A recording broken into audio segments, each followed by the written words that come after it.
Hi guys. तो आज हम लोग एक इम्पोर्टेंट टॉपिक डिस्कस करने जा रहे हैं, कॉन्जुगेटिव बीम मेथड। ये मेथड थोड़ा एक इम्पोर्टेंट मेथड है आपके एग्जाम पॉइंट ऑफ व्यू से। ठीक है, इस मेथड में भी हम लोग क्या करेंगे, स्लोप एंड डिफ्लेक्शन फाइंड करेंगे। ठीक है, स्लोप एंड डिफ्लेक्शन फाइंड करने के लिए बेसिकली हमको सबसे पहले यूज जो होगा वो आपको इसमें हमको सिंपल वही स्टेप्स हमने फॉलो करने हैं जो हमने एरिया मूवमेंट मेथड में किए थे। ठीक है, सबसे पहले हमने मूवमेंट डायग्राम कैलकुलेट किया था, उसके बाद हम लोगों ने उसका डिफ्लेक्शन कर्वेचर डायग्राम बनाया था, डिफ्लेक्शन डायग्राम बनाया था, जिसकी मदद से हमने स्लोप एंड डिफ्लेक्शन कैलकुलेट किया था। ठीक है, अभी इसमें भी हम लोग सिंपल वही करेंगे, मूवमेंट डायग्राम कैलकुलेट करेंगे, कर्वेचर डायग्राम कैलकुलेट करेंगे और उसके बाद हम एक कॉन्जुगेट बीम बनाएंगे जिसकी मदद से हम लोग स्लोप एंड डिफ्लेक्शन फाइंड करेंगे। अब देखते हैं कैसे इस केस में वर्कआउट करते हैं। ठीक है, तो सीधे हम डायरेक्ट टॉपिक में आते हैं। तो कॉन्जुगेट बीम मेथड है हमारे पास। ठीक है, तो इसमें हमारे पास दो थ्योरम है, थ्योरम 1 और थ्योरम 2। ठीक है, थ्योरम 1 से हम लोग अभी डेफिनेशन में नहीं जाएंगे, तो इतना ज्यादा जरूरी नहीं है हम लोग के लिए। थ्योरम 1 में हम लोग को बेसिकली कैलकुलेट करना है स्लोप जो हम कैलकुलेट करेंगे, स्लोप इन एक्चुअल बीम वो हम कैलकुलेट करेंगे shear force in conjugate beam. Similarly अगर हमें डिफ्लेक्शन कैलकुलेट करना है, ठीक है, तो वो हम कैलकुलेट करेंगे moment in conjugate beam. Okay, तो यही हमारा कॉन्सेप्ट है।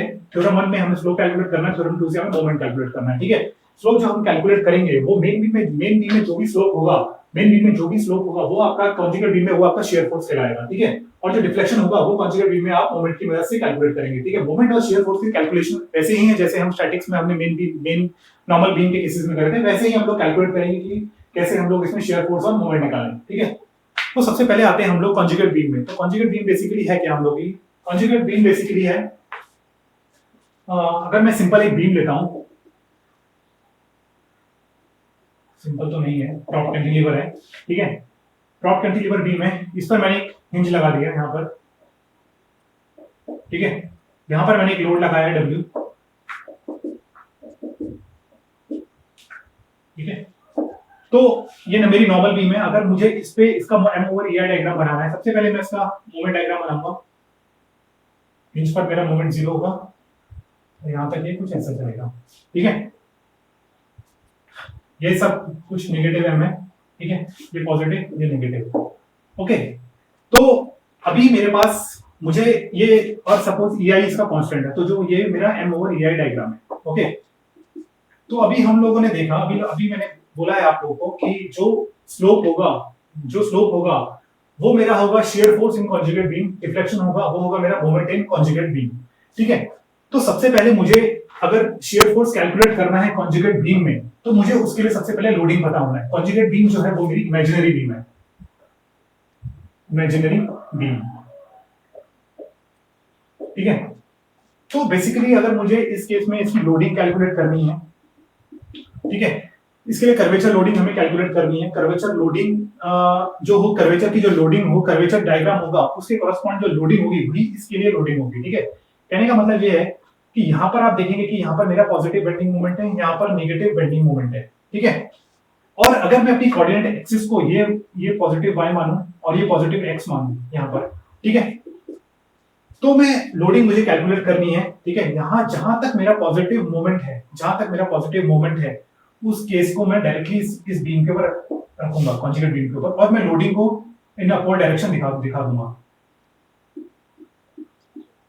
अपवर्ड डायरेक्शन दिखाने का मतलब है कि पॉजिटिव वाई डायरेक्शन। ठीक है, बुक्स में जनरली आपको ये लोडिंग जो होगी वो नीचे की डायरेक्शन में दिखेगी। ठीक है, बट हम लोग अभी जो साइन कन्वेंशन यूज कर रहे हैं वो हम पॉजिटिव वाई ले रहे हैं और इस डायरेक्शन में पॉजिटिव वाई, इस डायरेक्शन में हम नेगेटिव पॉजिटिव एक्स ले रहे हैं। ठीक है, तो पॉजिटिव मोमेंट के कारण जो भी मेरी लोडिंग आई मैंने उसको अपवर्ड डायरेक्शन में ले लिया इन पॉजिटिव वाई एक्सिस। ठीक है, यहां पर मेरे को जो डायरेक्शन, यहां पर जो मेरा मोमेंट है वो मेरे को मिल रहा है नेगेटिव।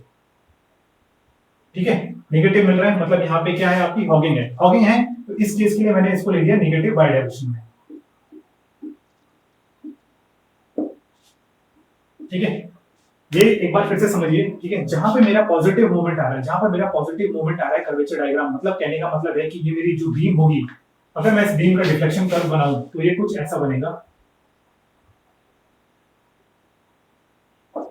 ठीक है, ये हिंज पॉइंट है। तो यहाँ पर देखेंगे कि आपका जो कर्वेचर है वो कॉनकेव अप है, मतलब ऊपर से कॉनकेव है, यहाँ पर है कॉनकेव डाउन। तो कॉनकेव अप में जो भी मेरी लोडिंग होगी उसको मैंने पॉजिटिव डायरेक्शन दिखाया है, ठीक है। और जो कॉनकेव जो डाउन है उसको मैंने इन नेगेटिव डायरेक्शन में दिखा दिया है। क्लियर? बुक्स में आपको ये चीज उल्टी मिलेगी, ये डायरेक्शन जो होगी वो नीचे को मिलेगी, ये डायरेक्शन आपको ऊपर मिलेगी, पर कंफ्यूज नहीं होना है। ये सिर्फ एक साइन कन्वेंशन का तरीका है, मुझे ये वाला साइन थोड़ा ठीक लगता है तो मैंने इससे सॉल्व करने की कोशिश करी है। ओके, तो ये आपका पॉजिटिव एक्सिस है, ये आपका पॉजिटिव वाई एक्सिस है, पॉजिटिव एक्सिस है, ठीक है। अब नेक्स्ट बारी आती है हमारे सपोर्ट्स के, हमें क्या लेने हैं, ठीक है।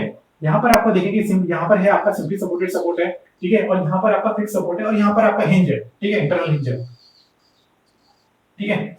अब मेन जो बात आती है इस केस में, अभी मैंने बोला कि शियर फोर्स जो होती है, शियर फोर्स वो हमको देगी क्या, स्लोप, ठीक है। और जो डिफ्लेक्शन हो और जो मूवमेंट होगा वो हमको देगा डिफ्लेक्शन, ठीक है।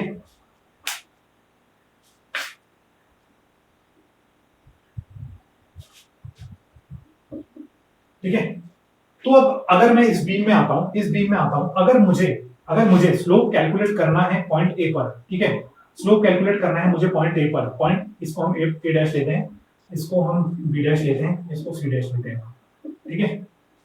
अगर मुझे स्लोप कैलकुलेट करना है ए डैश पर, तो ए डैश पर अगर मुझे ये हमारा जो है कॉन्जुगेट बीम है,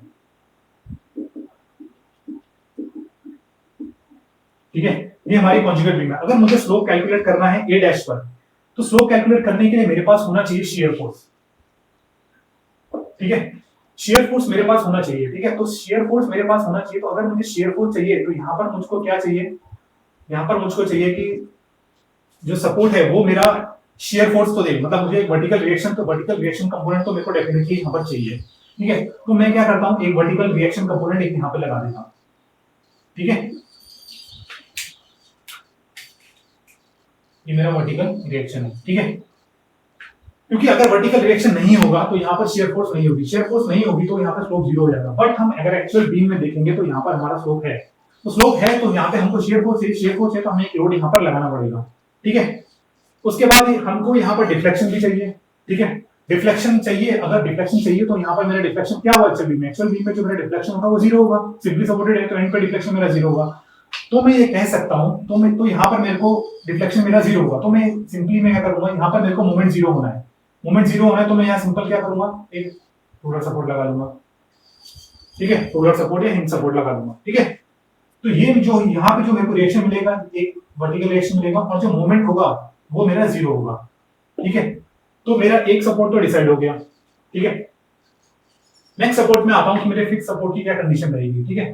फिक्स सपोर्ट जो होगा वहां पे मेरे को क्या होगा, वहां पर मेरा स्लोप भी जीरो होगा, डिफ्लेक्शन भी जीरो होगा, यहाँ पर मेरा स्लोप भी जीरो होगा और डिफ्लेक्शन भी जीरो होगा, ओके। तो अगर जब मेरा स्लोप और डिफ्लेक्शन यहाँ पर जीरो है, तो मुझे अगर मेरा स्लोप जीरो है तो मेरा शियर फोर्स उसको भी जीरो होना पड़ेगा, ठीक है, और डिफ्लेक्शन जीरो है तो मूवमेंट को भी जीरो होना पड़ेगा। और ये केस तभी पॉसिबल होगा जब यहाँ पर आपका फ्री एंड होगा, ठीक है। तो ये जो पोर्शन होगा, ये आपका फ्री एंड होगा, ठीक है। बात ध्यान देने लायक यहाँ पर ये है कि ये वाला जो आपका जो स्लोप है ये यहाँ पर फ्री एंड होगा, ठीक है। तो हम लोग देख रहे हैं कि कैसे हम लोगों को इंटरप्रेट करना है कि कहाँ पे, जहाँ पे हमको शियर फोर्स कैलकुलेट करना है, कि वहां पर आपका शियर फोर्स देखेंगे आप, यहाँ पे आपका स्लोप जीरो है तो यहाँ पर भी शियर फोर्स आपको जीरो होना है, ठीक है। तो यहाँ पर ये चीज ऐसे वर्कआउट करेगी, ठीक है। अब हम आते हैं कि हमारा जो हिंज पॉइंट है, हिंज पॉइंट पर क्या होगा, हिंज पर हमें स्लोप भी मिलेगा और डिफ्लेक्शन भी मिलेगा, ठीक है। हिंज पॉइंट पर हमको क्या मिलेगा, स्लोप भी मिलेगा और डिफ्लेक्शन भी मिलेगा, ठीक है। स्लोप, ठीक है। तो हिंज पॉइंट पर जो है, मेरे को स्लोप भी मिलेगा, डिफ्लेक्शन भी मिलेगा। तो हिंज पॉइंट पर जो है वहां पे मेरा मूवमेंट भी होना चाहिए और वहां पर मेरा शियर फोर्स भी होना चाहिए, ठीक है। तो ये चीज जो हो जाएगी वो मेरी कैसे हो जाएगी, यहाँ पर एक सिंपल इंटीरियर सपोर्ट आ जाएगा, इंटीरियर ओके, तो हमको ऐसे समझना है कि कैसे हमको सपोर्ट जो होंगे वो हमारे चेंज होंगे कॉन्जुगेट बीम मेथड में। कहाँ पे हमको शेयर फोर्स चाहिए, कहाँ पे हमको डिफ्लेक्शन चाहिए, कहाँ हमको मोमेंट मिलेगा, इस टाइप से अगर हम देखेंगे तो हमें याद करने की जरूरत नहीं कि कैसे कहाँ पर जब क्या सपोर्ट होगा तो क्या चीज होगी। ठीक है, तो सिंपल अगर हम एक रूल बना लें, ठीक है, तो अगर हमारा कहीं पर भी फ्री एंड है, फ्री फिक्स सपोर्ट है, सपोज फिक्स सपोर्ट है, फिक्स सपोर्ट मेन बीम, ठीक है, तो और एक कॉन्जुगेट बीम है, कॉन्जुगेट बीम, ठीक है, तो फिक्स सपोर्ट जो कन्वर्ट हो जाता है वो आपका फ्री फ्री एंड में कन्वर्ट हो जाता है। ठीक है, ये अभी हम लोग देखें कि कैसे ये चीज वर्कआउट करती है। ठीक है, इंटरनल हिंज होगी,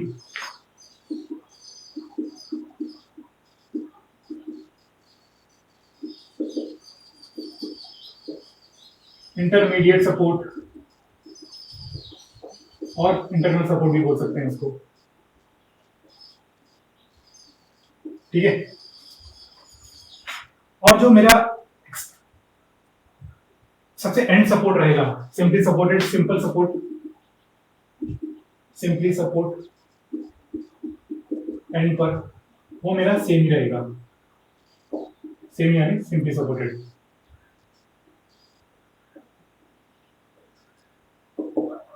ठीक है, तो यही मेरा एक कॉन्सेप्ट तरीका है। ठीक है, जहां पर मेरे को शेयर फोर्स फाइंड करना है वहां पर मैं वर्टिकल रिएक्शन फाइंड करूंगा, जहां पर मेरे को मोमेंट डिफ्लेक्शन फाइंड करना है वहां पर मैं मोमेंट फाइंड करूंगा। ठीक है, अब सपोज अगर हम लोग कहते हैं कि हमको यहाँ पर स्लो फाइंड करना है, सपोज इस पॉइंट पर अगर मुझे स्लो फाइंड करना है तो मैं यहाँ पर ए पे रिएक्शन कैलकुलेट करूंगा कि ए पर कितनी रिएक्शन आएगी।